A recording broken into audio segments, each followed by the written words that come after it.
भिषजे भवरोगिणां निधये सर्वविद्यानां दक्षिणामूर्तये नमः। श्रुतिस्मृतिपुराणानाम् आलयं करुणालयं नमामि भगवत्पादं शङ्करं लोकशङ्करम्। अज्ञानतिमिरान्धस्य ज्ञानाञ्जनशलाकया चक्षुरुन्मीलितं येन तस्मै श्रीगुरवे नमः। अस्मत्सद्गुरुचरणारविन्दाभ्यां नमो नमः।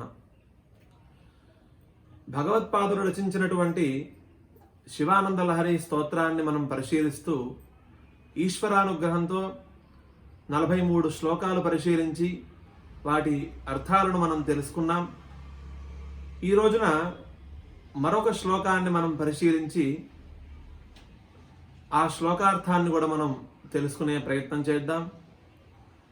ఇంతవరకు కూడా మనం పరిశీలించినటువంటి శ్లోకాలలో శ్లోకార్థాలతో పాటు అనేక విషయాలు మనకి బోధించారు భగవత్పాదులు. అటు భక్తి విశేషాలు, పరమేశ్వరుడికి సంబంధించినటువంటి అర్చనాది విశేషాలు, పరమేశ్వరుణ్ణి ఏ విధంగా సేవించాలి, ఏ విధంగా ప్రార్థించాలి అనేటువంటి విధానాలన్నీ కూడా మనకి ఈ శ్లోకాల ద్వారా బోధించారు. అలానే ఈ 44వ శ్లోకంలో కూడా ఎటువంటి విషయాలను భగవత్పాదులు బోధిస్తున్నారు, పరమేశ్వరుడికి సంబంధించినటువంటి విశేషాలను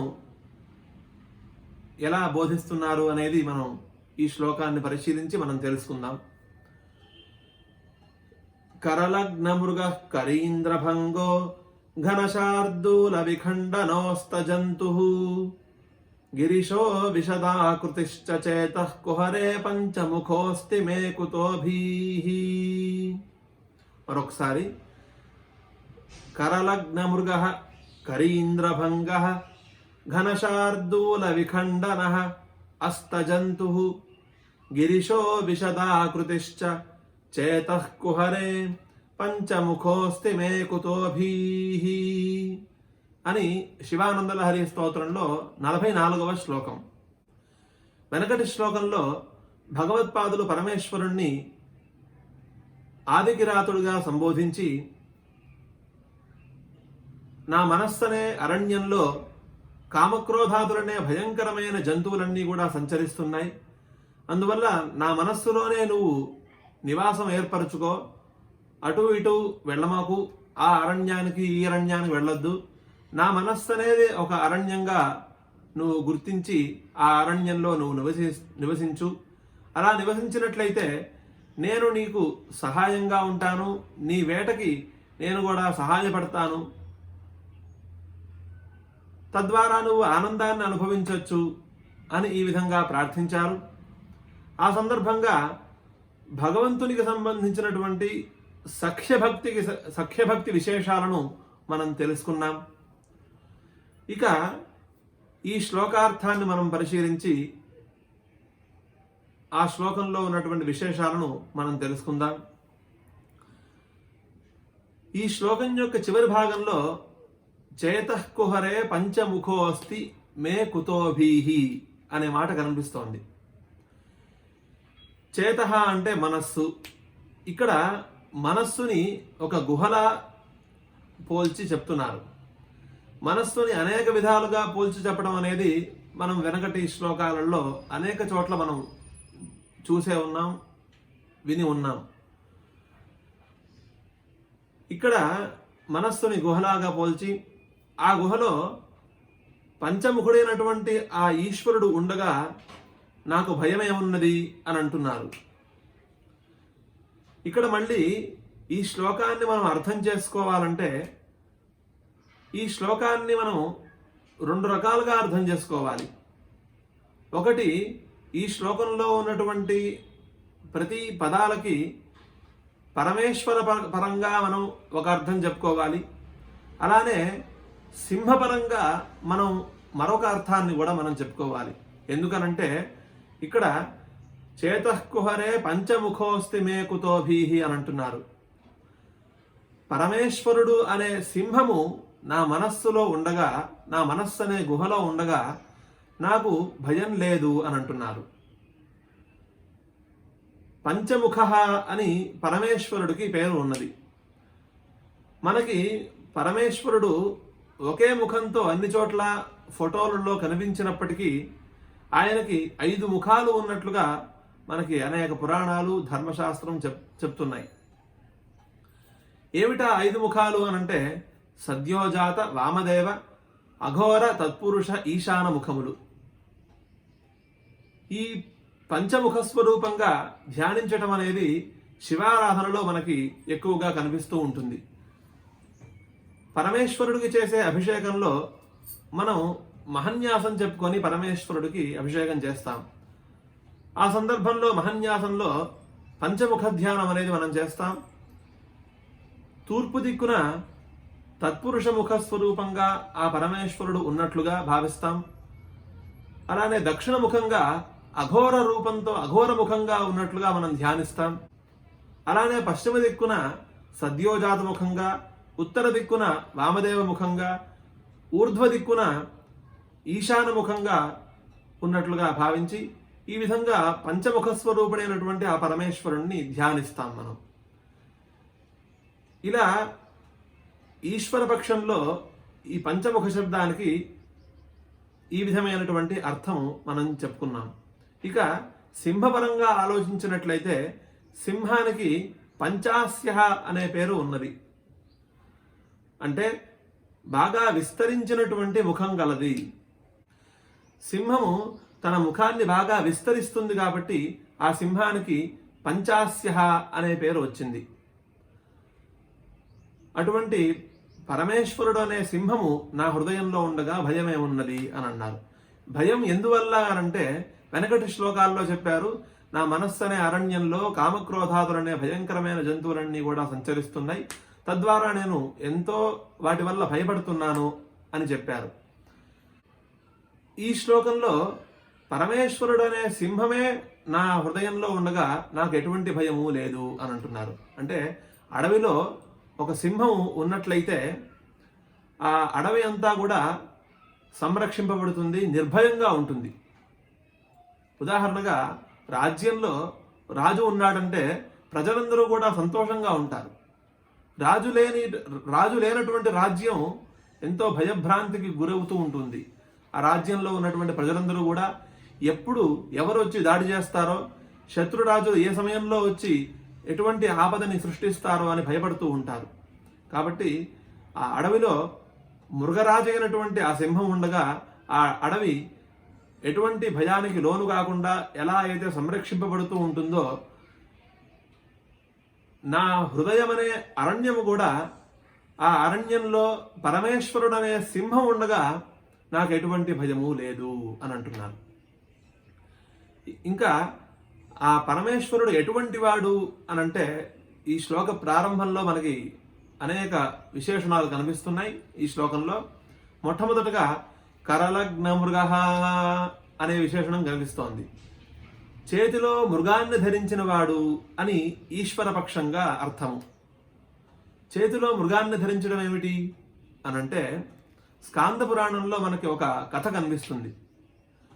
దారుకావనంలో మహర్షులందరూ కూడా తపస్సు చేసుకోవటం కోసం ఆశ్రమాలను నిర్మించుకొని అక్కడ నివసిస్తూ ఉంటారు. ఒక రోజున మహర్షులందరూ కూడా నదీ స్నానం కోసం వెళ్తారు. ఆ సమయంలో ఋషిపత్నులందరినీ కూడా ఆశ్రమంలోనే ఉండమని వాళ్ళు ఆజ్ఞాపిస్తారు. అందువల్ల ఋషిపత్నులందరూ కూడా ఆశ్రమంలోనే ఉంటారు. కేవలం ఋషులు మాత్రమే నదీ స్నానానికి బయలుదేరి వెళ్తారు.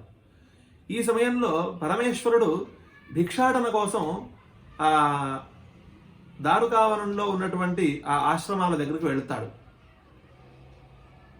ఋషిపత్నులందరూ కూడా ఆశ్రమాల్లో నుంచి బయటకు వచ్చి ఆ పరమేశ్వరుణ్ణి చూచి ఎంతో ఆశ్చర్యపోతారు.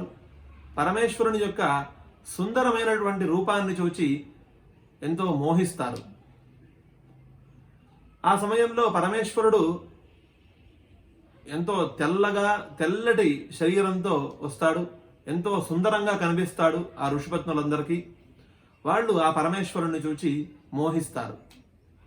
సరే, ఇంతలో ఆశ్రమం లోపలికి వెళ్ళి భిక్ష తీసుకువచ్చి ఆ పరమేశ్వరుడికి సమర్పిస్తారు.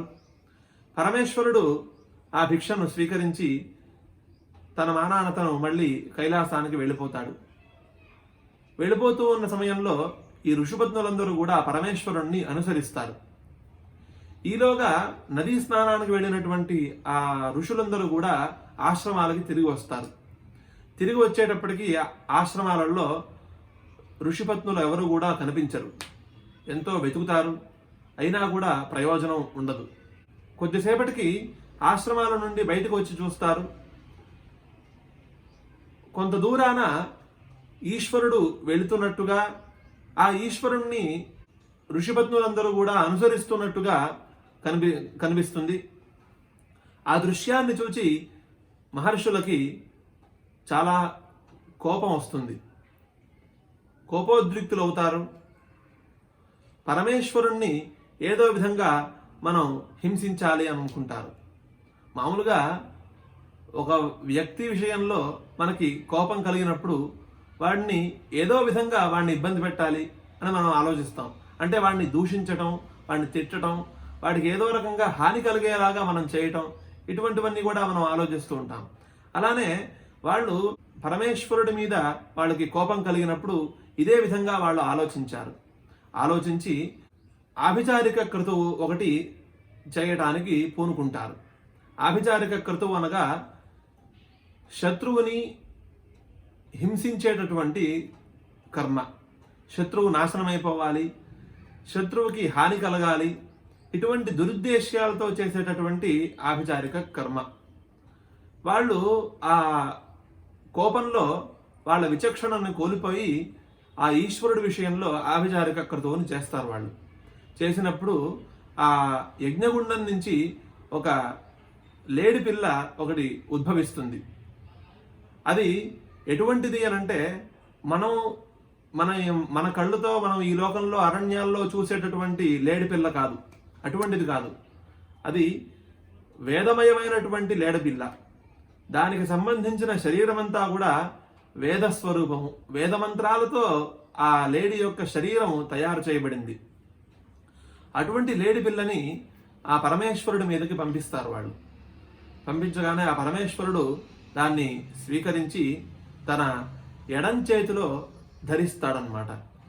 స్కాంద పురాణంలో ఈ అర్థాన్ని తెలియజేసేటటువంటి ఒక వాక్యం కనిపిస్తుంది. తతో మృగ సముత్థాయ శీఘ్రమాగచ్చదంబరాత్ సర్వాన్ జ్ఞానవిహీనాన్ తాన్ మృగతుల్యాని చ బ్రువన్. ఆ యజ్ఞగుండం నుంచి ఆ లేడి పిల్ల ఉద్భవించి ఎవరైతే అజ్ఞానంతో ఉంటారో వాళ్ళందరినీ కూడా మృగస్వరూపాలుగా అది చెప్తూ అది యజ్ఞగుండం నుంచి ఉద్భవిస్తుంది. అటువంటి ఆ లేడి పిల్లని ఆ పరమేశ్వరుడు ఆదాయ వామహస్తేన దధార ఈశ్చ నిశ్చలః అని తన ఎడమ చేతితో ఆ మృగాన్ని ధరించాడు అని మనకి స్కాంద పురాణంలో ఒకటి కనిపిస్తోంది. అందువల్ల ఈ శ్లోకంలో పరమేశ్వరుడికి కరలగ్న మృగ అనే విశేషణం వేశారు. ఇక సింహపరంగా మనం ఆలోచించినట్లయితే కరలగ్న మృగ అంటే సింహము అడవికి రారాజు కాబట్టి తన చేతిలోనే ఈ అడవిలో ఉన్నటువంటి జంతువులన్నీ కూడా ఉంటూ ఉంటాయి. అంటే తనకు అందుబాటులో ఉంటాయి, తన చేతి కిందే ఉంటాయి ఆ జంతువులన్నీ కూడా. తనకు ఎప్పుడైతే ఆకలేస్తుందో, ఎప్పుడైతే తినాలని అనిపిస్తుందో అప్పుడు వెంటనే ఆ జంతువులని అన్నిటినీ కూడా పట్టుకొని తన ఆకలి తీర్చుకుంటుంది. కాబట్టి సింహపరంగా కరలగ్న మృగ అంటే అటువంటి అర్థాన్ని మనం చెప్పుకోవాలి. తరువాత కరీంద్రభంగ అనే మరొక విశేషణం కనిపిస్తోంది. కరీంద్ర అంటే శ్రేష్టమైనటువంటి ఏనుగు అనే అర్థము. ఈశ్వరుని పక్షంలో మనం అర్థం చెప్పుకోవాలి అని అంటే గజాసురుణ్ణి సంహరించిన వాడు ఈశ్వరుడు అనే అర్థం మనం చెప్పుకోవాలి. ఎవరి గజాసురుడు? గజాసురుణ్ణి పరమేశ్వరుడు సంహరించడం ఏమిటి, ఎందుకు సంహరించాడు అనంటే దీనికి ఒక ఉపాఖ్యానం మనకి శివపురాణంలో మనకు కనిపిస్తుంది. ఒకప్పుడు మహిషాసురుని యొక్క కుమారుడైనటువంటి గజాసురుడు బ్రహ్మదేవుడి గురించి ఘోరమైనటువంటి తపస్సు చేస్తాడు. ఆ తపస్సుకి మెచ్చి బ్రహ్మదేవుడు ప్రత్యక్షమయ్యి వరం కోరుకోమంటాడు. అప్పుడు గజాసురుడు దేవతలకి ఎటువంటి భోగభాగ్యాలున్నాయో అవన్నీ కూడా నాకు లభించాలి అని ఒక వరం కోరుకుంటాడు. దాంతోపాటుగా నాకు దేవతల వల్ల కానీ అలానే కామమోహితులైనటువంటి స్త్రీ పురుషుల చేత కానీ నాకు మరణం సంభవించకూడదు అని కోరుకుంటాడు. అంటే కామానికి లోను కానటువంటి వాళ్ళు ఈ లోకంలో ఎవరుంటారు చెప్పండి? అందరికీ కోరికలు ఉంటాయి, అందరూ కూడా ఆ కామానికి లోబడిన వాళ్ళే అందరూ కూడా. కాబట్టి ఆ ఉద్దేశ్యంతో ఇటువంటి వరాన్ని కోరుతాడు. సరే, బ్రహ్మదేవుడు తథాస్తు అని అనుగ్రహిస్తాడు. ఆ వరాన్ని పొందిన తర్వాత ఆ వరం లభించిందనే గర్వంతో ఆ గజాసురుడు ముల్లోకాలని హింసించడం ప్రారంభిస్తాడు. వెంటనే స్వర్గలోకానికి వెళ్తాడు. స్వర్గలోకాన్ని తనకి అధీనంలోకి తీసుకుంటాడు. ఆ స్వర్గలోకంలో ఉన్నటువంటి వాళ్ళందరినీ కూడా హింసిస్తాడు. అలానే పాతాళ లోకంలో ఉన్నటువంటి వాళ్ళందరినీ కూడా హింసిస్తాడు. అలానే భూలోకంలో ఉన్నటువంటి వాళ్ళందరినీ కూడా హింసిస్తూ ఆ క్రమంలో కాశీ పట్టణంలో ఉన్నటువంటి శివభక్తులను కూడా హింసించడం ప్రారంభిస్తాడు. శివభక్తులను ఎప్పుడైతే హింసిస్తూ ఉంటాడో అప్పుడు ఈశ్వరుడికి విపరీతమైనటువంటి కోపం కలుగుతుంది. వెంటనే ఈశ్వరుడు కైలాసం నుంచి త్రిశూలాన్ని ధరించి గజాసురుడి మీదకి యుద్ధానికి వస్తాడు. కాశీపట్టణంలో ఈశ్వరుడికి గజాసురుడికి యుద్ధం జరుగుతుంది. ఆ యుద్ధంలో ఈశ్వరుడు గజాసురుడిని సంహరిస్తాడు. గజాసురుడు మరణించే సమయంలో పరమేశ్వరుణ్ణి అనేక విధాలుగా స్తోత్రం చేస్తాడు. ఆ స్తోత్రానికి ఎంతో పరవశించిపోయి పరమశివుడు నీకేదైనా వరం కావాలంటే కోరుకో అని అంటాడు. అప్పుడు గజాసురుడు నేను ఈ సమయంలో ఏ వరం కోరుకుంటాను? నాకు జన్మ కావాలని, ఆ జన్మలో నేను సుఖంగా ఉండాలని, అటువంటి కోరికలన్నీ నేను ఈ సమయంలో నేను కోరుకోలేను కదా అని అంటూ నేను చనిపోయిన తర్వాత నా చర్మాన్ని నువ్వు ధరించాలి అని ఒక వరం కోరుకుంటాడు. ఆ భక్తుని యొక్క వరాన్ని సఫలీకృతం చేయటం కోసం పరమేశ్వరుడు గజాసురుని యొక్క చర్మాన్ని వస్త్రంగా ధరించుకుంటాడు. ఈ శివపురాణంలో ఉన్నటువంటి ఈ కథని ఆధారంగా చేసుకొని ఈ శ్లోకంలో భగవత్పాదులు కరీంద్రభంగ అని అన్నారు. గజాసురుణ్ణి సంహరించిన వాడు ఆ పరమేశ్వరుడు అని అన్నారు. ఇక సింహపరంగా మనం చూసుకున్నట్లయితే సింహము ఏనుగు కుంభస్థలాన్ని ఛేదించి ఏనుగుని సంహరిస్తుంది. వాస్తవానికి సింహానికంటే కూడా ఏనుగు యొక్క శరీరం చాలా పెద్దదైనప్పటికీ సింహము ఏనుగుని సంహరిస్తుంది. అందువల్ల సింహపరంగా కరీంద్రభంగ అనే అర్థం మనం ఈ విధంగా చెప్పుకోవాలి. ఆ తర్వాత ఘనశార్దూల విఖండన అని మరొక విశేషణము. ఇక్కడ ఈశ్వరపరంగా మనం అర్థం చెప్పుకోవాలంటే వ్యాఘ్రాసురుణ్ణి సంహరించిన వాడు ఆ పరమేశ్వరుడు అని అర్థం చెప్పుకోవాలి. ఎవరి వ్యాఘ్రాసురుడు అనంటే మనం ఇందాక పరమేశ్వరుడు లేడిని ధరించాడు అనే విషయంలో మనం చెప్పుకున్నటువంటి కథలో మహర్షులందరూ కూడా ఆభిచారిక క్రతువు చేశారు అని మనం చెప్పుకున్నాం.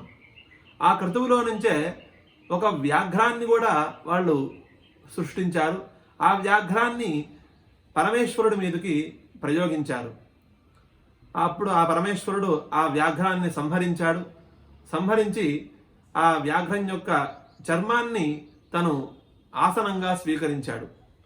అందువల్ల ఇక్కడ ఘనశార్దూల విఖండన అంటే వ్యాఘ్రాసురుణ్ణి సంహరించిన వాడు ఆ పరమేశ్వరుడు అని అర్థం చెప్పుకోవాలి.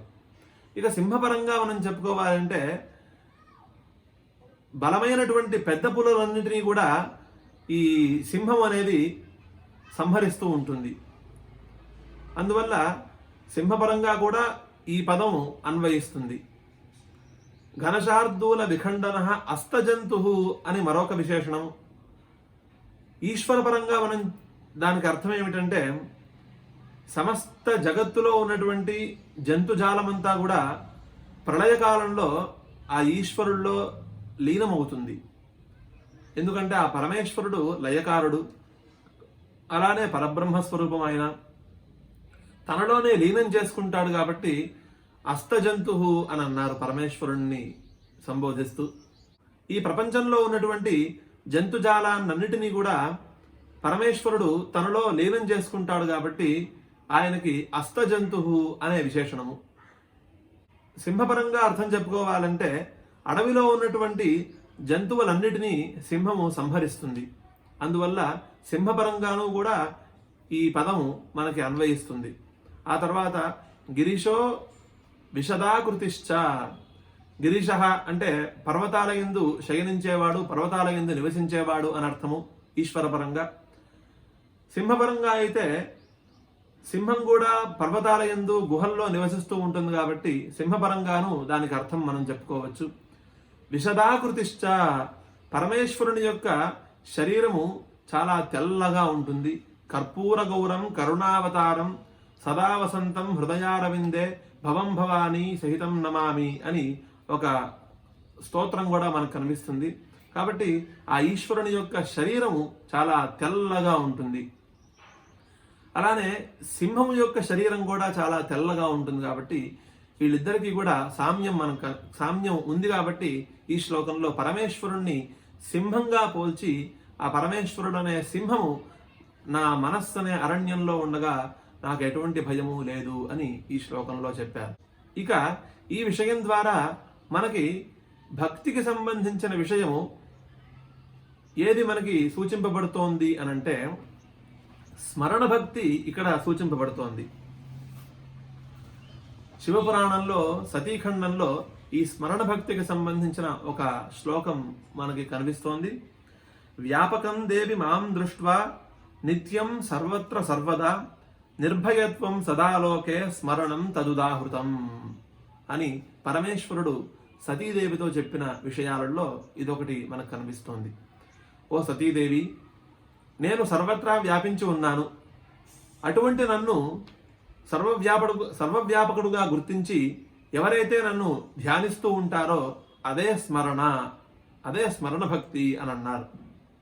ఎందుకనంటే మనకు ఏదైనా భయం కలిగినప్పుడు పరమేశ్వరుడు ఎక్కడో ఉన్నాడు, మనల్ని వచ్చి రక్షించాలి అని ఈ విధంగా మనం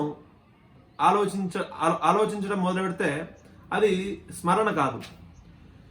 ఎల్లప్పుడూ కూడా అంతటా వ్యాపించి ఉన్నాడు, ఎల్లప్పుడూ మనతోనే ఉన్నాడు, మనల్ని రక్షిస్తూ ఉన్నాడు ఆ పరమేశ్వరుడు అని ఈ విధంగా సదా సర్వదా అంతటా కూడా మనం ఆ పరమేశ్వరుణ్ణి స్మరిస్తూ ఉండేటటువంటి ఆ అవస్థే స్మరణ భక్తి అని అన్నారు. అలానే మరొక విషయం మనం తెలుసుకోవాలి. ఇక్కడ కరలగ్న మృగ కరీంద్రభంగ అన్నప్పుడు పరమేశ్వరుడు ధరించినటువంటి మృగము వేదస్వరూపమైనది అని మనం చెప్పుకున్నాం.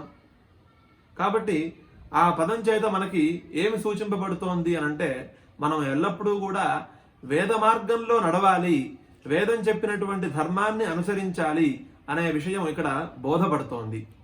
ఆ తర్వాత కరీంద్రభంగ అనే పదము ఇక్కడ కరి అనగా మన శరీరంలో ఉన్నటువంటి కామము, కోరిక ఏదైతే ఉన్నదో అదే ఇక్కడ ఏనుగుతో పోల్చారు.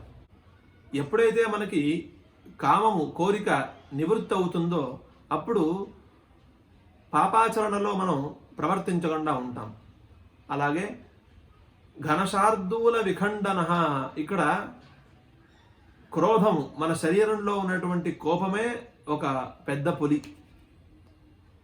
ఆ పులిని ఎప్పుడైతే మనం పోగొట్టుకుంటామో అప్పుడు మనం సన్మార్గంలో ప్రవర్తించడానికి మనకి అధికారం లభిస్తుంది అనే విషయాలు మనకి ఈ శ్లోకంలో ఉన్నటువంటి పదాల ద్వారా మనకు తెలుస్తోంది. అందువల్ల మనం ఎల్లప్పుడూ కూడా ఆ వేద మార్గాన్ని అనుసరించడానికి ప్రయత్నించాలి.